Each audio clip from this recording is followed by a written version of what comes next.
lúc khó luôn luôn nhất cô. Đúng không? Thế nào? Nhanh nhanh, nhanh nhanh. Cái cậu cố gắng phủ kéo tay lên nữa. Không phải đâu, bà nói dối tôi chuẩn bà. Không phải bà nhặt ở hố. Có chụp lồng đó mà. Sao đây? Tại vì em mua. Một con sắt lùi lại nhá.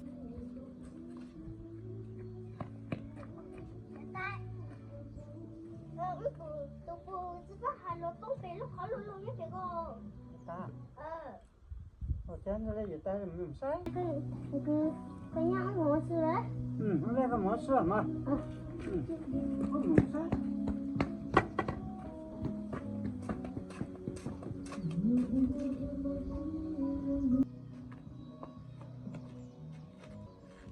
Một sai. Có cái không nó khá bên làm sao sai.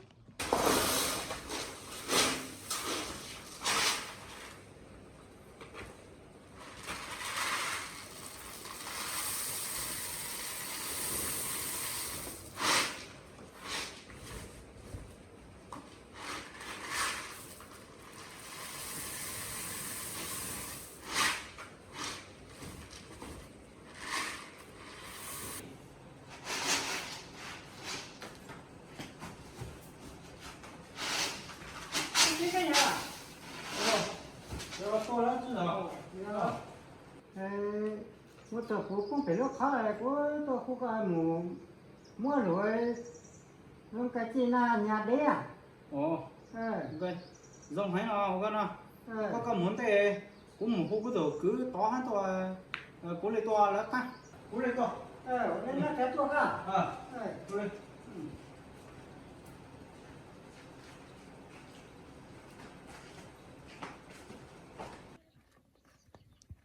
Cái bà này. Thế hố ở đâu đấy trưởng bà? Trong này đấy, trong rộng này đấy. À thế á? Đi sang nào. Dạ. Cái này này. Ôi. Đây này bằng nước rồi. Thế hai cậu đi nhanh đi lấy cầu thang về, lấy thang về với lại mang cả nước nhá. Bà ta đây mình mất công Vì cấp kéo cho nó. Bà ta chắc không phải ngất đâu, chẳng bán cho giả vờ ha. Sắp ngất rồi đấy. Tìm cái gậy chọc như nào. Có sợ chết đói thì nhanh đi lấy thang với cầu thang với mang nước về nhá. Ta đi đi. Cầm hòa. Thế đi cả hai người. Đi nhanh. Để kéo bà sống thì mới có tiền. Hello. Cái nào? Nó bà. Hello. Cái nào? Xem à? Chân nó rồi. Dùng hoa. Đây sắp lắm rồi. Cái thằng này đi lâu thế nhỉ?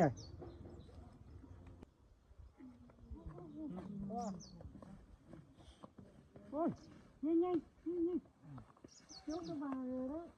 Phải đi cứu bà ta cũng rõ rồi còn phải đi cứu. Trong bà sống thì mới có tiền. Cho bạn xuống không? Xuống thì có nước không? Mang nước về đây, đưa nước đây. Bà ơi! Bây giờ lấy được tiền.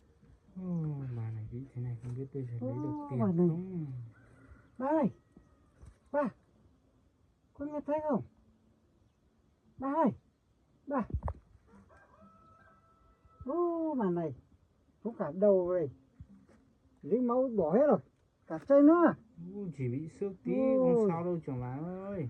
Gọi đi, gọi bà dậy tôi còn trả tiền cho tôi đấy. Dậy đây bà ơi. Dậy đây. Bà này giả vờ đấy trưởng bà ơi. Kéo lên đây, con về trả tiền cho tôi. Cả đầu cả chân sức hết rồi. Không phải đâu, giả vờ thôi. Giả vờ thế à, chú bạn này. Dậy đây. Có khăn nước không? Khăn nước uống tí nước.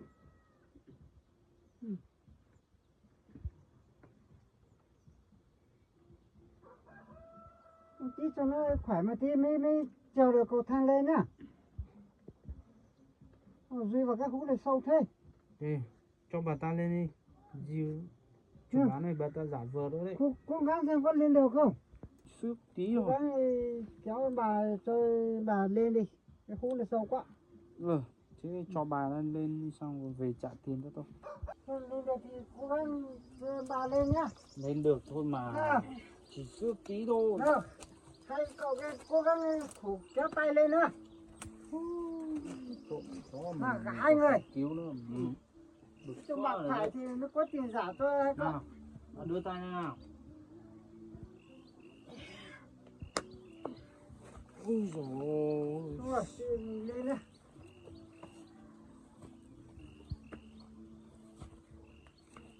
Thằng này vứt đây đó chứ trưởng bà. Thang lên nhá hai cậu nào. Bây giờ bà này đi. Bà này đau hết chân rồi. Mình giờ mình còn phải cứu nữa. Đòi tiền cho tôi nhá, trưởng bảo nhá. Giả vờ tôi mà trưởng bảo đâu. Đâu hết chân rồi. Thang đâu rồi mà. Về thế nào. Thế này.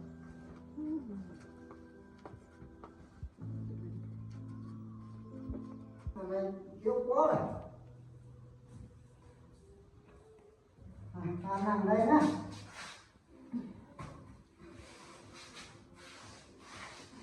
Đấy, thằng nằm đấy.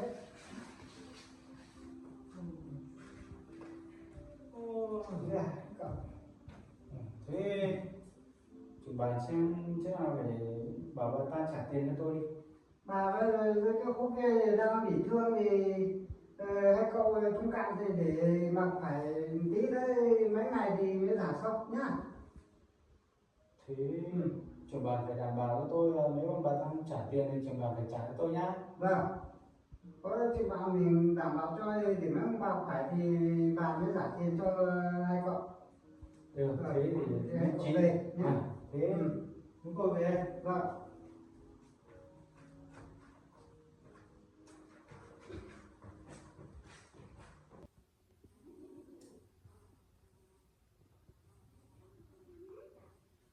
Thôi, cái này mà. Cái này mà. Sao? Cái này mà.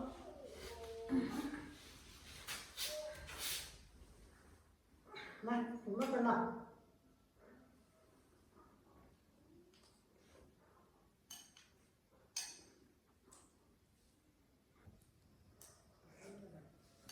Cái nào cái này?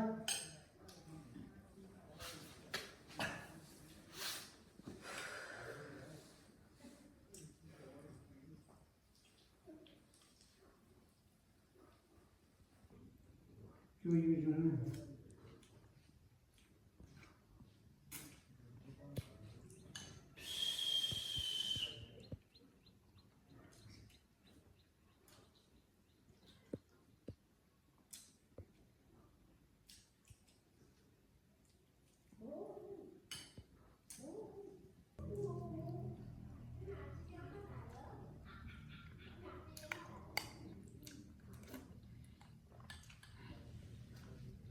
Nào.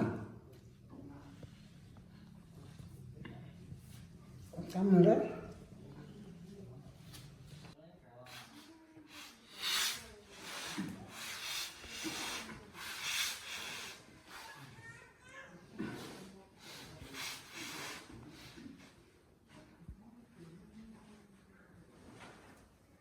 Rồi, cho gái như nào?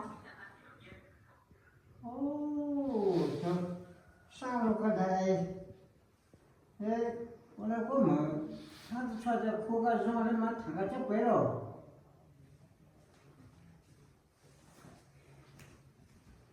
Chú uống đi, thoải mái.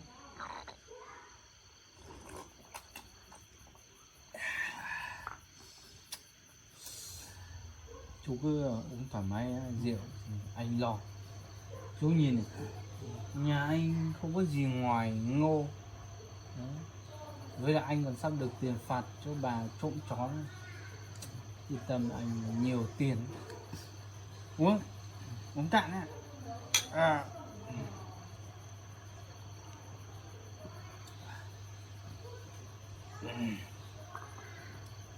Rồi uống cạn đi nào. Đấy, thế cho này. Ê, chú rót đi. Anh rót 3 bát đâu. Ôi mà trời tối rồi anh phải bỏ cái này ra.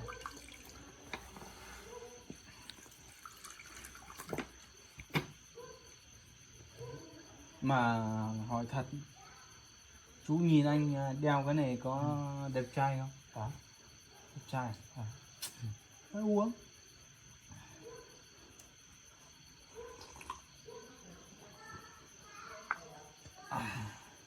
Là mất cái lắm mỏm tao phải sang cho rồi chớ. Cái này chỉ là anh mới được đeo thôi. Đây là thương hiệu của anh đấy. Chú uống. Anh đeo thì mới đẹp trai thôi. Chú thì không cần đeo.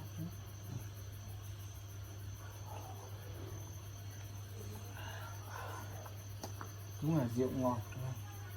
Ê, chú rót đầy à? Nhà anh tiền không thiếu nhé. Rót đầy lên chú. Uống.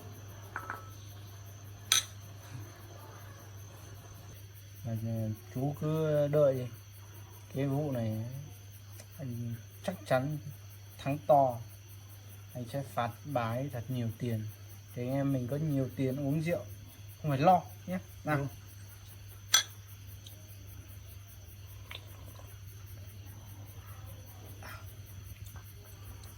Chú theo anh thì chỉ có lợi cho chú thôi nhé. Chú có thấy tuyệt vời không? Có. Thế rót rượu ấy sao nhạc mãi thế nhỉ? Ôi trời. Rót cho anh đầy đầy ạ. Đầy lên. Nào. Không phải lo nhé.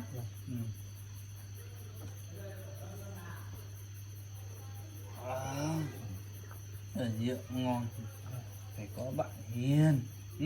Đúng không? Đúng.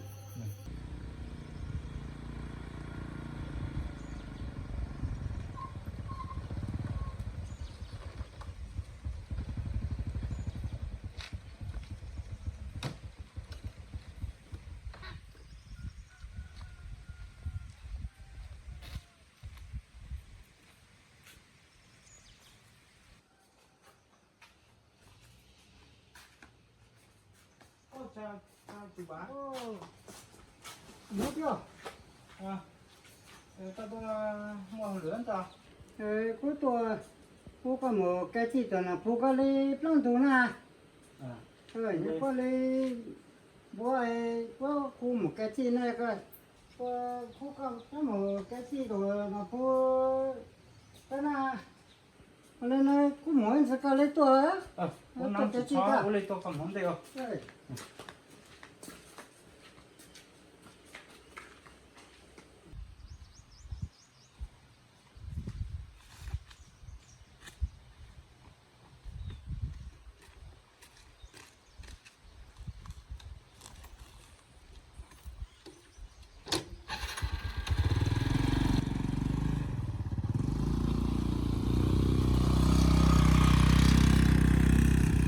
Thế cậu ấy bây giờ là xin nó khỏe thôi thì nó ngã trên cái khúc này bây giờ nó khỏe rồi thì có ý kiến gì thì cậu cứ nói.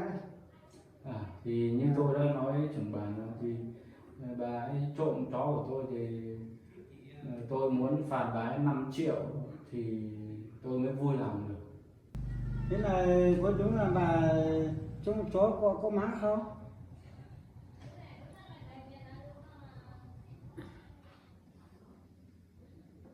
Thế là không phải là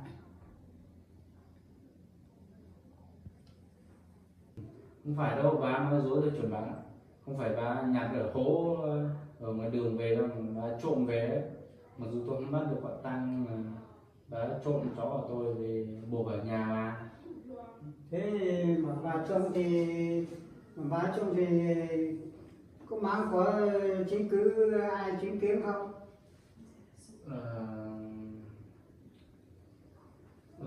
Cũng không có đâu. Không có thì cũng không biết giải quyết được. Nhưng mà chó buộc ở nhà bà ấy mà. Nhưng mà phải có chứng cứ nhìn thấy đồng hoàng thì mới đình buộc được. Tôi không có chứng cứ đâu chú bà. Dạ. Nhưng mà chắc là bà ấy trộm của tôi đâu. Ừ. Nếu mà cũng nó không có chứng cứ thì theo luật làm thì là sẽ bỏ qua thôi, thì bà ấy nói cũng khổ nữa. Không được đâu chú bán thế không được. Nhưng mà chó của tôi ở nhà bà đấy mà, chắc không phải bà ấy cứu về đâu, bà ấy trộm về đấy, bà ấy nói thế rồi. Thế là không có chứng cứ thì là không có luật mà đình buộc. Thế trưởng bán không phạt 5 triệu thì phạt 2,5 triệu được cũng được, tôi lấy 2 triệu rồi cũng được. Thế á? Được. Thế là tôi nói với cậu máng thanh niên thì mày cứ uống rượu im một tí đi, mày cứ suốt ngày uống rượu là mày đi làm như thế để lấy cái số tiền đấy đi uống rượu à? Thế là không có chứng cứ là không có luật mà giả cho cậu đâu. Thế là nói với cậu máng là thì là nó là cũng là người tốt mà, thì là nó một là không biết nói. Thế là bây giờ thanh niên có máng thì mới bỏ rượu đi, uống rượu nhiều quá rồi nhưng làm thế để lấy tiền đi uống rượu là không được, thì nên bỏ rượu đi nhá, uống ít đây. Thế là má có máng là sao mà cứ đeo cái này che vào. Đây là thương hiệu của tôi đấy chồng bà. Ừ. Đi đến đâu người ta biết ngay là tôi, người ta nhìn phát là biết là tôi luôn. Thế là sao có máng cứ nhìn thấy bình thường mà sao cứ mà đeo cái này là gì? Cứ làm cho nó đàng hoàng đi, thanh niên. Có cái đeo cái này là nhìn sáng ra cái gì cả. Được rồi, trưởng bán này, bây giờ phạt tiền bán cho tôi phải phạt tiền cho tôi, chỗ chó là tôi để lấy tiền mới được.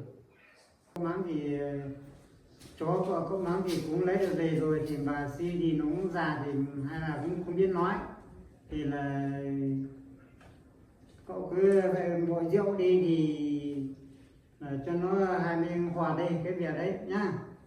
Tôi không đồng ý đâu. Phải phạt tiền nặng thì lần sau mới không làm thế chủ bạn. Thế là trưởng bản là mình không làm thì làm xoáng thì mình chỉ giải quyết được như thế. Nếu mà có máng mà nhìn thấy không được thì có máng sẽ tìm cấp trên để giải quyết nhá.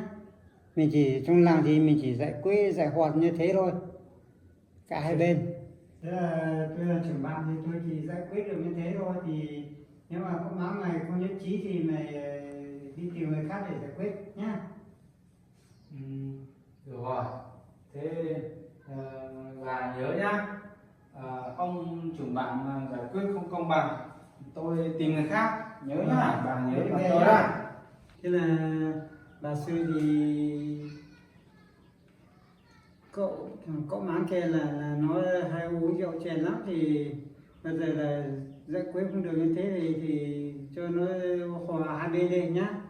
Thế thì bà này bây giờ đi về nhà thì có cái gì cần thì cứ gọi cho bạn tôi nhá. Thế thì về đây.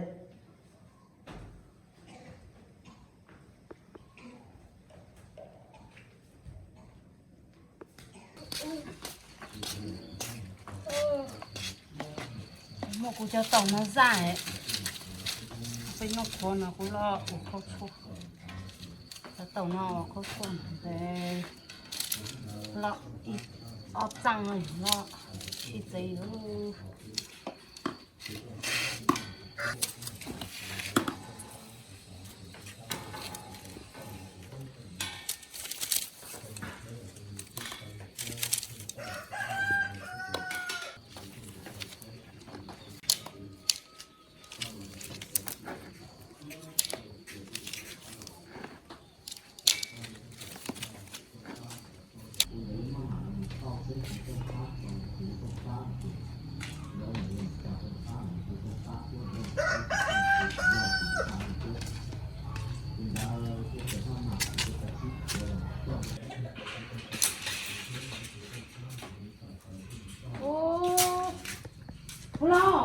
我家那在泸州呢，个都不冷啦，个是啥来毛啊？我想当才个毛个都只冷啦，个在，哎呀，这个我对门被子上啦，不冷我们，这就叫我对门多都背了，这才这个毛啊，这就好老背了对啦，好如果这你看然后我对门到我背了，对啦，这啥来这个毛？这门个自个嘛，个等下老背子子。cái tụi phụ lòng nè, cái cũng muốn cái con lúa to cái màu, nó cái nhau cũng thấy rồi.